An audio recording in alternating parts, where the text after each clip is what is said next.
नमस्कार, सी न्यूज़ भारत के news bulletin में आप सभी का स्वागत है। मैं हूं अखिलेश पांडे।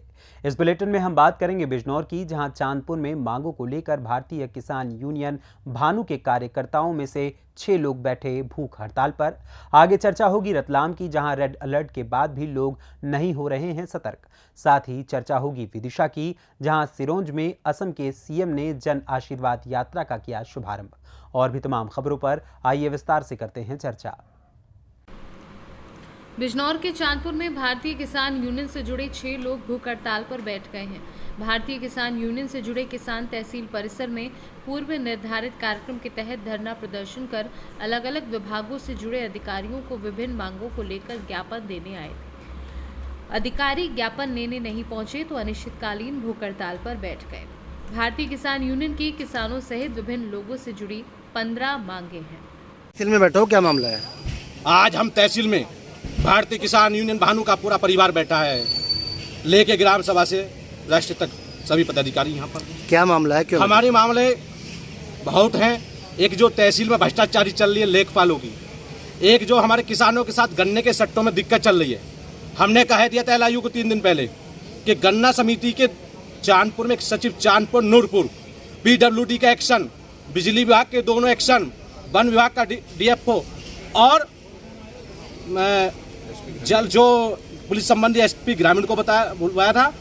जो हमारी जो बाढ़, जो किसानों का नुकसान हुआ, उसका आकलन के मुआवजे के लिए उस विभाग के एक्शन को बुलाने के लिए कहा। और ये हमारे बिंदु मीडिया पत्रकार बिंदु भी हैं, हमारे पुलिस के लिए भी तमाम लड़ाई हमारी हैं। जो राष्ट्रीय अध्यक्ष जी हमारी लड़ाई प्रधानमंत्री से लड़े, वही लड़ाई हम लड़ रहे हैं।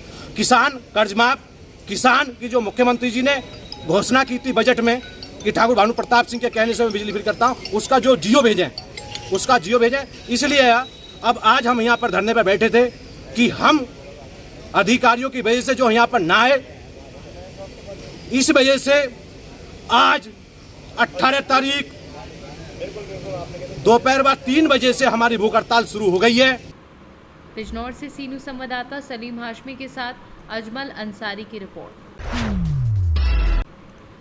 जिला मुख्यालय से राजघाट कानपुर राजमार्ग स्थित दरीबा तिराहा से कटकर क्षतिग्रस्त मुख्य मार्ग, जो वर्तमान में जानलेवा स्थित पर है, मरम्मत कार्य प्रारंभ हो एफसी कर अचानक 3 से 4 माहों से अवरुद्ध होने की दशा में 2 अक्टूबर 23 गांधी जयंती से प्रस्तावित जनहित संकल्प धर्म पदयात्रा, जो कटगर मुख्य मार्ग से प्रारंभ होकर सांडबरा, शंकरगंज, देदानी, टिकरा, पडरी, गणेशपुर, नकफुलाहा, दरीबा तिराहा होते हुए जिला प्रशासन व उत्तर प्रदेश के यशस्वी मुख्यमंत्री का ध्यान आकर्षण कराने संबंधित प्रस्तावित जनहित संकल्प धर्म पदयात्रा का जिला अधिकारी रायबरेली को संबोधित ज्ञापन देते अनूप मिश्रा, अध्यक्ष उत्तर प्रदेश राज्य कर्मचारी महासंघ जनपद रायबरेली सहित महामंत्री व सहयोगी साथी।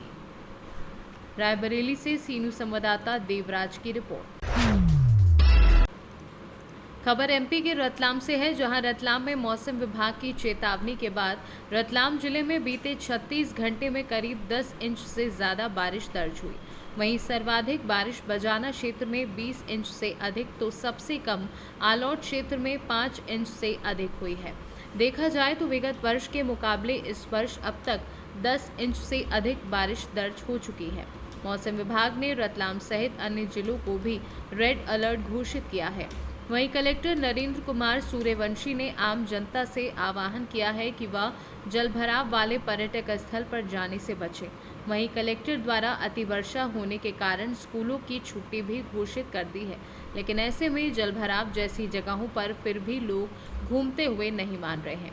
ऐसा ही नज़ारा रतलाम से लगे 7 किलोमीटर दूर झामड़ पाटनी का है, जहां लोग अपनी फैमिली के साथ पानी का एंजॉय करने और अपनी जान को जोखिम में डालकर बारिश और झरने का मजा लेते घूमते दिखाई दे रहे हैं। वहीं घूमने आई फैमिली से जब हमारे संवाददाता ने जानना चाहा तो क्या कुछ कहा, सुनिए आप भी। एयरपोर्ट में आप आए हैं, किस तरह का आनंद आपको यहाँ पर मिल रहा है? भैया यहाँ पे बहुत ही अच्छा लग रहा है और मौसम का यानी कि प्रभाव भी बहुत अच्छा हो रहा है। अभी बारिश थोड़ी रुकी हुई है और पानी भी काफ़ी अच्छा बह रहा है। यहाँ पे पहली बार ही ऐसा मौसम बना है, इसलिए हम देखने चले आए। फैमिली के साथ आए? हाँ, फैमिली के साथ में आए। बहुत अच्छा लग रहा है इसमें फैमिली। क्या नाम है बेटा आपका? मेरा नाम राजश्री चौहान है। कौन सी क्लास में पढ़ती हो? 7th D। अभी स्कूल की छुट्टी घोषित हो गई है तो आप फैमिली के साथ आए पिकनिक मनाना है, आपको कैसा लग रहा है? मुझे बहुत अच्छा लग रहा है, अपनी फैमिली के साथ आई हूँ यहाँ पे। इस बारिश की वजह से हमारे स्कूल गवर्नमेंट स्कूल छुट्टी मिली है, तो इसकी वजह से हम हमारी फैमिली के साथ एंजॉय करने आ पाए हैं। रतलाम से सीनू संवाददाता हुसैन खान की रिपोर्ट।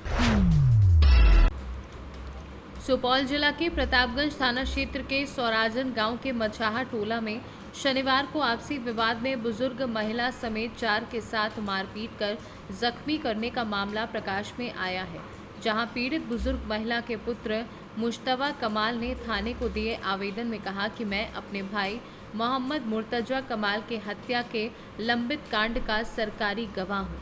शनिवार को स्नान करने जान के क्रम में देखा कि मेरे बड़े भाई के हत्यारोपी 34 वर्षीय मोहम्मद जाकिर मेरे घर के सामने के पोखर से कचरा निकालकर मेरे निजी रास्ते पर डाल रहे हैं, जहां ऐसा करने से रोकने पर मुझे गंदी गंदी गालियां देते हुए लाठी डंडे एवं लोहे के रॉड से मारपीट करने लगे हैं।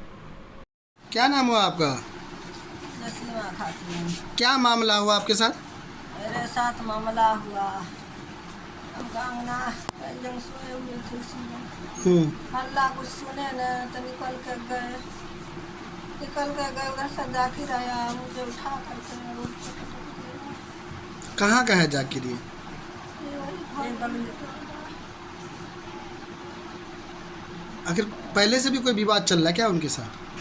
विवाद चल रहा है ना, यही जमीन का विवाद चल रहा है, रास्ते का। उन लोग का जमीन पड़ता है, इसमें वो कहता नहीं मेरा है, इसी का विवाद चल रहा है। वो कचरा उचरा निकाल के रोड पर धर देता है। उसी का विरोध किया आप? उससे पहले मैंने मेरे बेटा को बदले वाले को मर्डर कर दिया। कल भी कह रही थी सब जितना उसका बच्चा रे को मार दिया तो क्या हुआ, इसको भी मार दिया। क्या नाम हुआ आपका? मेरा नाम मुश्तबा कमाल हुआ उर्फ मिट्ठू। क्या मामला क्या है आपके साथ? मामला हुआ कि हम जो है 2:30 बजे लमसम जा रहे थे नहाने के लिए। उसी क्रम में दरवाज़ा पे गए तो पश्चिम की तरफ देखे तो जो है वो कचरा पोखर से निकाल के मेरे रास्ता पर फेंक रहा था। तो हम गए उसको विरोध किए कि तुम काहे कचरा यहाँ पे फेंक रहा है, हम लोग कैसे जाएंगे आएंगे। तो उस पर जो है वो तन गया, गाली अभद्र गाली गंदा गाली देने लगा। कौन गाली देने लगा? मोहम्मद जाकिर। अच्छा। मोहम्मद जाकिर जो गाली देने लगा, उसके बाद उसमें जो है डंडा था लकड़ी का, लकड़ी लेकर के हमको पीठ पर मारना शुरू कर दिया। हल्ला हुआ, उसका सारा जो है बहन भगनी बीवी उसका सब आ गया, हम लोग को घेर लिया चारों बगल से। उसके बाद मम्मी गई हमारी, मम्मी गई तो मम्मी को जो है ना ऐसा उठा के पटका, जो देख रहे हैं अभी हड्डी तोड़ दिया है, बाएं का हड्डी तोड़ दिया।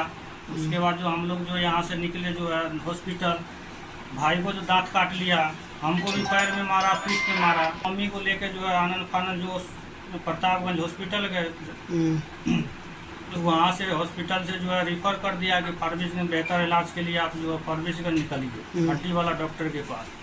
तब जाकर के कल जो हम लोग बंडेज करा के आए वहाँ से मम्मी को, हम लोग को दवा दिया प्रतापगंज में हॉस्पिटल में। तो उसके बाद फिर जो थाना आए, हम लोग आवेदन दिए वहाँ से। सुपौल से सीनू संवाददाता पंकज कुमार की रिपोर्ट। खबर सिरोंज से है। यहाँ पर जन आशीर्वाद यात्रा का शुभारंभ असम के मुख्यमंत्री हेमंत बिस्वा शर्मा और सिरोंज लटेरी के विधायक उमाकांत शर्मा के द्वारा यात्रा का शुभारंभ किया गया। इसमें लगभग 10,000 के आसपास भाजपा कार्यकर्ता सम्मिलित हुए। इन कार्यकर्ताओं में बड़ी संख्या में महिलाएं भी थीं। इस कार्यक्रम का आयोजन न्यू बस स्टैंड के पास सुहाग गार्डन एरिया में किया गया। से ऊपर मामला सनातन का सिमट गया है, सनातन का अपमान हो गया। मामला लाठी गहना का है, मामला लाठी लक्ष्मी का है, मामला कृषक सम्मान निधि का है, साथ हो साथ है मामला सनातन का। आपने भाषण कहा है, आपने भाषण कहा है कि मोदी के असम का CM हूँ, उसको तो देश का बात नहीं बोलना है ना। सर आप भाजपा में भी रहे, कांग्रेस में, दोनों में क्या फर्क महसूस करता है? भाजपा भारत का केंद्र भूमि मान के सत्ता है, कांग्रेस पार्टी एक फैमिली को केंद्र भूमि मानते सब, यही बात है हमारे लिए देश सर्वोपर है, उनके लिए एक फैमिली सर्वोपर। सिरोंज से सीनू संवाददाता चंद्रेश सैनी की रिपोर्ट। छत्तीसगढ़ में भाजपा के द्वारा परिवर्तन यात्रा का कार्यक्रम चलाया जा रहा है। बता दें कि ये परिवर्तन यात्रा बलरामपुर जिले में भी प्रवेश कर चुकी है। सामरी विधानसभा के राजपुर में आज परिवर्तन यात्रा पहुंची हुई थी, जिसमें हजारों की तादाद में कार्यकर्ता एकजुट हुए थे। बता दें कि इस परिवर्तन यात्रा में प्रमुख रूप से यूपी के उप मुख्यमंत्री केशव प्रसाद मौर्य शामिल हुए थे। उन्होंने सभा को संबोधित करते हुए राज्य सरकार पर निशाना साधा और बदलबो बदलबो छत्तीसगढ़ के सरकार ला बदलबो के नारे लगा रहे थे। साथ में उन्होंने केंद्र सरकार की जन कल्याणकारी योजनाओं को लेकर भी लोगों को जानकारियां दी। बलरामपुर से सीनू संवाददाता मुकेश सिंह की रिपोर्ट। 1 सितंबर से 30 सितंबर तक राष्ट्रीय पोषण माह को कन्वर्जेंस विभागों के समन्वय से सफल आयोजन किया जा रहा है। पूर्ण अभियान एक बहुविभागीय कन्वेंस का अभियान है जो प्रधानमंत्री के विजन सुपोषण भारत पर आधारित है। वर्ष 2018 से प्रत्येक वर्ष सितंबर माह में भी सभी हितधारकों के समेकित प्रयासों से राष्ट्रीय पोषण माह मनाया जाता है। इस वर्ष राष्ट्रीय पोषण माह की मुख्य थीम सुपोषित भारत, साक्षर भारत, सशक्त भारत है। पोषण अभियान के अंतर्गत 6 वर्ष से कम आयु के बच्चे, गर्भवती महिलाओं, स्तनपान कराने वाली धात्री माताओं तथा किशोरी बालिकाओं के पोषण स्तर में सुधार किए जाने के प्रयास किए जा रहे हैं। इस वर्ष के राष्ट्रीय पोषण माह का मुख्य फोकस अनंत विभागीय कन्वर्जेंस स्थापित करते हुए समेकित रूप से पोषण संबंधी गतिविधियां वृहद स्तर पर आयोजित की जानी है, जिसमें अधिकांश लाभार्थियों को जोड़ते हुए पोषण अभियान को जन आंदोलन के रूप में परिवर्तित किया जा सके। फिरोजाबाद से सीनू संवाददाता सन्नेश कुमार गुप्ता की रिपोर्ट। कैमूर जिले के करमचट थाना क्षेत्र के बहेरी गांव में तालाब में नहाने गया वृद्ध व्यक्ति की डूबने से मौत हो गई, जहां मृत व्यक्ति करमचट थाना क्षेत्र के बहेरी गांव निवासी स्वर्गीय मिजानकी बिंद का 65 वर्षीय पुत्र वैद बिंद बताया जाता है। घटना की सूचना मिलने पर पहुंचे पुलिस ने शव का पंचनामा करने के बाद पोस्टमार्टम के लिए भभुआ सदर अस्पताल में भेज दिया है। कैमूर से सीनू संवाददाता रामप्रवेश तिवारी की रिपोर्ट। महाराजगंज जनपद के भारत नेपाल सीमा पर स्थित 66वीं वाहिनी सशस्त्र सीमा बल ई समवाय हेड के द्वारा संचालित सामाजिक चेतना अभियान के तहत नागरिक कल्याण कार्यक्रम के अंतर्गत ग्रामीणों को गांव के आय के विकास के लिए चुंजों का व्यवसाय करने व उसके बचाव के बारे में जानकारी दी गई तथा उन्हें जानवरों से संबंधित विभिन्न प्रकार के निःशुल्क दवा वितरण किया गया। ये कार्यक्रम 66वीं वाहिनी के उप कमांडेंट पवन कुमार शर्मा की अध्यक्षता में किया गया। वहीं कार्यक्रम के मुख्य अतिथि के रूप में नौतनवा ब्लॉक प्रमुख राकेश मदेशिया द्वारा दवा वितरण किया गया। साथ ही विभिन्न गांव से आए हुए गाय, बकरी, भैंस, कुत्ता आदि पशुओं का निःशुल्क जांच की गई तथा दवा दी गई और उसके बचाव के बारे में जानकारी दी गई। तो वहीं इस मौके पर पहुंचे पशु चिकित्सक डॉक्टर प्रभाकर विक्रम सिंह, डॉक्टर अभय श्रीवास्तव प्राथमिक स्वास्थ्य केंद्र धौरहरा में निःशुल्क शिविर के तहत जानवरों का इलाज किया। 66वीं वाहिनी एसएसबी का इस तरह का कार्यक्रम चलाने का उद्देश्य गांव के लोगों के आय को बढ़ाने के लिए किया गया था। किस प्रकार का दिशा निर्देश दिया गया, क्या कुछ हुआ? सशस्त्र सीमा बल 66वीं वाहिनी कैंपियरगंज द्वारा आज सामाजिक चेतना अभियान का आयोजन किया गया, जिसमें डंडा हेड समवाय और हरडी डाली और चंडीथान कंपनियों जो गांव थे उनके गोद लिए हुए हमारे सशस्त्र सीमा बल द्वारा जो गांव थे उनके ग्रामीणों को आज मुर्गी के चूजों का वितरण किया गया, जिससे स्थानीय जो ग्रामीण थे उनको रोजगार का साधन उपलब्ध होगा और उनके आय के स्रोत हैं उनमें बढ़ोतरी होगी। सर, कुछ दवाएं भी वितरण की गई हैं और किस प्रकार की दवाएं थी और क्या कुछ? इसी के साथ आज हम 66वीं वाहिनी सशस्त्र सीमा बल कैंपियरगंज के द्वारा आज एक पशु चिकित्सा शिविर का आयोजन किया गया है, जिसमें डंडा हेड समवाय और उसके आसपास के ग्रामीणों को पशुओं का परीक्षण किया जा रहा है, जिसमें उनको मुफ्त रूप से दवाइयाँ भी उपलब्ध करवाई जाएंगी। महाराजगंज महाराजगंज से सीनू संवाददाता अंगद शर्मा के साथ श्रवण यादव की रिपोर्ट। संभल ब्लॉक पवासा की ग्राम पंचायत चपतियों की मड़ैयापर में हुई बारिश से लगातार तेज बारिश से कई लोगों के मकान गिरे थे। ब्लॉक पवासा की ग्राम पंचायत चपतियों की मड़ैया में गरीब मजदूर यामीन व वसीम और नसरीन एवं हनीफ के सर से छत का साया हट गया था। तब सी न्यूज़ भारत ने खबर को प्रमुखता से दिखाया था, जिसके बाद कानून को लेखपाल ने घटनास्थल पर जांच की और परिवारों को मदद का भरोसा दिलाया। क्या नाम है आपका? नसरीन। कौन सा गांव है ये? शेरपुर ग्राम शेरपुर चपतियों में। आपका बारिश में मकान ढह गया था? हाँ। तो इसमें कोई अधिकारी आपके पास आए? हाँ आए। कौन थे? पटवारी है और अधिकारी है, दो है। अब उन्हें जानती तो नाम में बारह। क्या अनुशासन दिया उन्होंने? क्या अनुशासन दिया आपको? अभी तो कुछ भी नहीं। क्या कह रहे हैं आपसे? कह रहे हैं कि हाँ मिल जाएगा कुछ मुआवजा। क्या नाम है आपका? नाजिस। नाजिस। कहाँ रहती हो? चपतियों में। आपका बारिश से मकान ढहा था, कोई अधिकारी आया जांच करने? कौन कौन आए? पटवारी आए, अधिकारी आए थे। क्या अनुशासन दे गए आपको? नाम लिख कर लेकर गए और क्या कमेंट होकर गए, तुम्हें कोई मुआवजा मिल सकता है। अच्छा। संभल से सीनू संवाददाता जगतपाल सिंह की रिपोर्ट। फिलहाल के लिए इस न्यूज़ बुलेटिन में बस इतना ही। देश दुनिया की तमाम खबरों के लिए देखते रहें सी न्यूज़ भारत। हर खबर आपके साथ, आपके हाथ।